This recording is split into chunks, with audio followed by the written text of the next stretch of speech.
Good afternoon. This is Gmu Today with Mr. McBee, your host. Anyway, how are y'all doing? C. Beagle, D. Rob, Daniel Boone, Edward Black, Top Bullsheets, and all the rest of my subscribers and any other viewers that may be watching. I'm in the library, so I'm going to be talking a little bit softly, and it means won't be any music on this video. So, Inside Scoop Politics, impeachment dies in desperation. Let's see now. As the impeachment effort against President Donald Trump inevitably burns out on the ash heap of history, Democrats are being left to argue that if the president is left unchecked, if he's not removed from office, he'll do it again. He'll pressure foreign governments to investigate the business dealings of the Bidens, which is a threat to national security. Oh, not really. Bidens are a threat to national security. They are a tremendous threat to national security. The Bidens. Joe Biden, Sleepy Joe, Crooked Joe, they're all the Democrats are criminals. Except the ones that don't vote against Trump for ridiculous things. The ones who did not, any Democrats who did not vote for impeachment, that means they're serious about trying to do the right thing. The ones that voted for impeachment are silly and need a mental health checkup. Okay, so the typical outburst came from CNN's appointed presidential historian Douglas Brinkley, who warned that acquittal would mean the country has a president who operates as an outlaw, who acting in demagogic way and is acting in a dictatorial way, trying to smash the foreign policy establishment. This our intelligence gatherers operating a whole new way of an imperial president that we couldn't have imagined. All this rhetoric ignores the notion that the House impeachment itself proves he's not unchecked. All this rhetoric ignores the notion that the House impeachment itself proves he's not unchecked. A Democratic majority House has been aggressively checking him with oversight investigations and, in effect, trying to do what the Mueller report failed to do: establish that Trump is some sort of autocrat who's emptying American democracy of all meaning. House impeachment manager Adam Schiff will insert the word cheat into every paragraph going forward. This is really going to sound amusing after the Iowa caucuses fiasco. Well, looks like they can protect the integrity of our elections. Now, who looks competent after the Democratic National Committee touted the reforms it has done to make this the most transparent primary in our history? Who will trust the outcome, especially after WikiLeaks exposed the DNC's Bernie blocking annex in 2016? Just remember that they're willing to go after Bernie Sanders, who is a progressive socialist Democrat, not a Democrat but an independent. They're willing to go after him. They went after Trump. So, and they proved that they'll go after anybody that gets in their way. That's a criminal attitude in itself.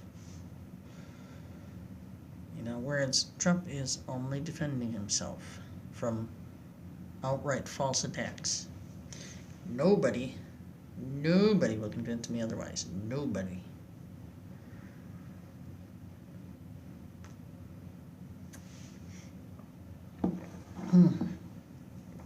So now,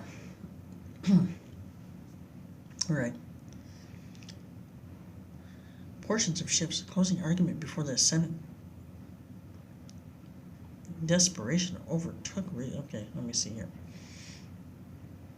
Okay. All right, but that isn't half as shocking as the really unglued portions of Schiff's closing argument before the Senate. Desperation overtook reason.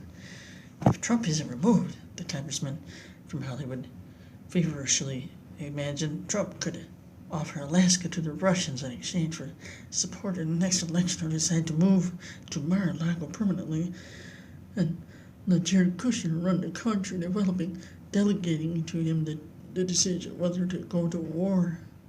Oh my God. Oh my God. Oh. Really? The networks sidestepped this loopy soundbite. CNN did not convene a large panel discussion on whether Schiff is mentally unstable. The nonpartisan fact-checkers didn't look into Schiff's paranoid screenplay.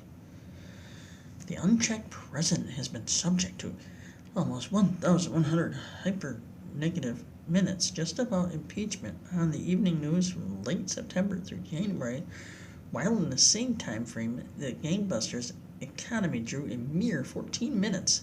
This doesn't count more than 200 hours of soap.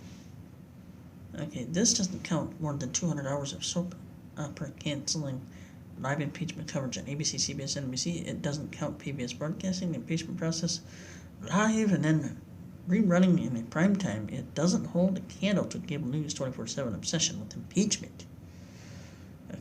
Number one, Trump wasn't impeached. There was an attempted presidential coup. An attempted presidential coup in progress until the Senate majority Republicans stopped it. Said enough is enough of this bullshit. The Democrats performed an attempted presidential coup. I will say that over and over and over and over again, because that is the truth. The left somehow feels Trump is unaccountable because this tsunami of scandal coverage isn't damaging his public standing. In fact, Gallup just found that Trump's job approval rating has risen to 49%, his highest in Gallup polling since he took office in 2017. Since the start of the year, Trump's approval is up 6 points among Republicans and 5 points among independents. This leaves the overall impression that Trump has a very good chance of becoming the first president to be impeached and then reelected. That's because this impeachment exercise was so transparently one-sided and partisan, and so was the press. Brent Buzzell, 3, is the president of the Media Research Center. Tim Graham is director of media analysis of the Media Research Center and executive editor of the blog newsbusters.org. It is high time for adult and fact-based news reporting, as well as, this is from Jaco Telvite, says February 5th, 2020. It is high time for adult and fact-based news reporting, as well as civil conversation on social media, if we want to preserve the foundation of the country, USA. The best in the world was built on. However, unfortunately, today it all depends whether one gets their information, where one gets their information. 50% from social media. A true journalism has disappeared with the 24/7 news cycle, and all of us know if you repeat the misinformation often enough and in multiple outlets, it will become a generally accepted fact. 90% of the mainstream media is reporting the negative information about President Trump. It reminds me of the Soviet era Pravda, only providing the approved daily message. Twitter is his only way to get the message to the larger population.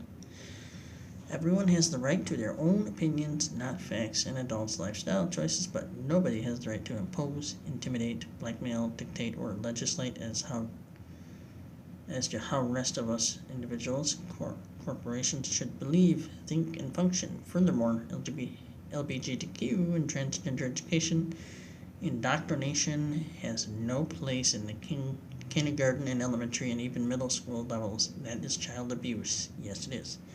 Absolutely correct. So, Inside Scoop Politics, this one is from Jaco Telvite from February 5th, 2020. Absolutely correct. Way to go. So, we're going to try for... Did we try? Well, I'm going to make it a short Gmu today because I'm in the library and time frame is kind of winding down, and I'd like to do some other things today. So I will be at it again well, within the next few days. I've got a lot to do. I just moved back into town where I live. So that's going to be helpful to me. Easier access to the library and internet and transportation, all sorts of transportation as well. And whenever I can, I will get these out more and more, okay? Please check into my other channel, MNB TV. There is an episode there I'm gonna go check out after this is after I upload this. At any rate, my friends, so I am in the public library, and we're at about 10 minutes 43 seconds. Probably can do another one. But I'd like you to, we're gonna have a little chat, I guess. I think I've got about 20, maybe 22 subscribers. Help me by sharing these if you like. If you like my videos, share them. And I'm sorry, I seem a little boring this morning, or this afternoon rather. Just very tired. A lot of things going on the last few days, moving and all such things, and kind of wore out. But getting more and more rest with each passing night. So my friends, just please reach out to me, and any suggestions, anything would be helpful. I'll leave them in the comment section, and if you do like this video, slap that like button, share, and subscribe. I can use all the subscribers I can get, and then I can go live. At any rate, if you so desire, you can donate to me through Cash App, and it is just simply $, all caps, GMU Guy. $, GMU Guy in all caps. Again, that's $, GMU Guy. And anything from $1 to $50 if you can, if you so desire. Otherwise, I know a lot of people are going through some hard times still, or you have a large family, or you have a son with special needs or a daughter with special needs, and sometimes it takes up our income. So if you so desire, if you feel that to donate, please feel free. And you can also hit me up on the website. I believe it is GMU Guy or cash.app, something like that. cashapp.com/GMU Guy, $ GMU Guy. Or you can just hit, just type in $GMU Guy, and it'll probably tell you where to go. And with those donations, I could bring in some more videos, and I could get some more. I could get equipment that'll help me do better videos. So anyway, my friends, this has been Gmu Today, your host, Mr. Nick B, and it is February 5th, 2020, and Trump has been acquitted. I do believe he's been acquitted already, so that is awesome. That is so awesome. The acquittal is just, oh man. I mean, God doesn't like false information, does he? Nope. Anyways, so to my subscribers that have, stood by me for so long, there's a handful of you anyways. C. Beagle, Deplorable Rob, Daniel Boone, Edward Light, Patrick Bullsheeds. Several of you have stood by me for, quite a while, and I so much appreciate it. Have a great day, and God bless you all. This is Mr. Nick B for GMU Today. See you next time.